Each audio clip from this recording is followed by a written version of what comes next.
আসসালামু আলাইকুম। যে যেখান থেকে আমার ভিডিওটি দেখছেন সকলকে আন্তরিক শুভেচ্ছা এবং অভিনন্দন। দিন যাচ্ছে, দ্রব্যমূল্যের দাম যেন আরো আর এক ধাপ করে বেরিয়ে চলেছে।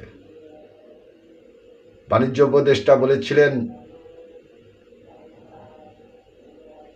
রমজান মাসে তেলের দাম সহনশীলতার পর্যায়ে চলে আসবে। উনি কি আনতে পেরেছেন?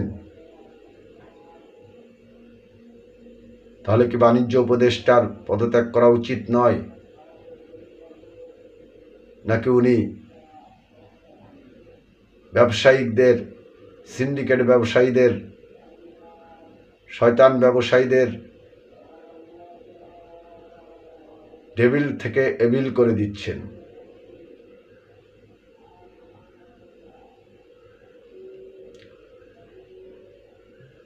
আজ বাংলাদেশের প্রত্যেকটা সেক্টর ভেঙে পড়েছে শুধুমাত্র আইন শৃঙ্খলা পরিস্থিতির কারণে, দ্রব্যমূল্য নিয়ন্ত্রণ লাগামহীন নিয়ন্ত্রণহীন হওয়ার কারণে, ঊর্ধ্বগতির কারণে, আপনাদের কথাবার্তার কারণে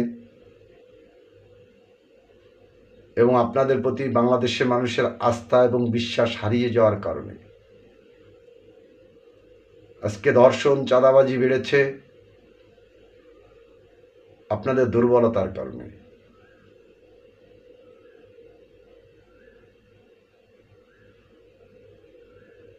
তাই দ্রুততার সাথে একটি জাতীয় নির্বাচন প্রয়োজন। আমরা দ্বিকক্ষ বিশিষ্ট পার্লামেন্ট বুঝি না, আমরা কোনো রাগ ঢাক, কোনো ইংরেজি বাংলা শব্দ বুঝি না। আমরা বুঝি আমাদের 5টি মৌলিক অধিকার আপনি হরণ করছেন নয়তো? বাংলাদেশের এ প্রান্ত থেকে ও প্রান্তে একটু ঘুরে দেখুন মানুষের ভিতর কতটা হাহাকার চলছে। এই হাহাকার আপনাদের হয়তো হৃদয়ে আঘাত করে না,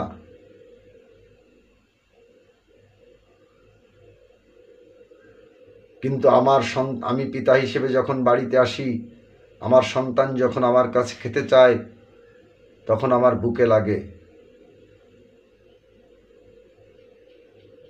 আপনারা অনেক ক্ষমতাশালী লোক, আপনাদের বিরুদ্ধে কথা বললে আপনারা জেল জুলুম জরিমানা করতে পারেন, কিন্তু আপনারা সিন্ডিকেট ব্যবসায়ীদের কাছ থেকে সুবিধা নিলে, আমরা বললে আমাদেরকে গুলি করে মারতে পারেন। আমরা বলতে পারি না আপনাদের। সবচেয়ে বড় সমস্যা এখানে। ভয়ঙ্কর বিষয় হলো আমরা আমাদের অস্তিত্বকে বিলীন করে দিচ্ছি। আমরা ক্ষমতায় আষ্টে পুষ্টে থাকার জন্য নতুন একটি রাজনৈতিক দলকে এস্টাবলিশ করার জন্য আমরা উঠে পড়ে লেগেছি। এর থেকে বেরিয়ে আসতে হবে,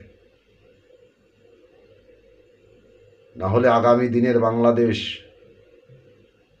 ধ্বংসের দিকে চলে যেতে পারে।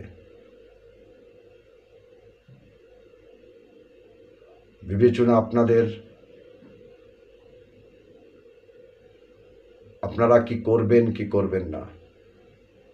আপনারা কি সসম্মানে নির্বাচন দিয়ে চলে যাবেন, নাকি শেখ হাসিনার মতো পালিয়ে যেতে বাধ্য হবেন? এটি এখন বাংলাদেশের মানুষের দেখার বিষয়। আপনাদের হাতে এখন 2টা অপশন, একটি সসম্মানে ক্ষমতা হস্তান্তর, অথবা ইতিহাসে আপনাদের ভিলেন হিসেবে আখ্যায়িত করার অবস্থায়। কোনটা আপনারা গ্রহণ করবেন সেটা আপনাদের পার্সোনাল ব্যাপার। তবে ভালোর দিকেরটাই যাওয়া ভালো, তাহলে দেশের জন্য মঙ্গল। দেশের জন্য মঙ্গল। আশা করি সবাই আমার কথাটি বুঝতে পেরেছেন। সবাই ভালো থাকবে।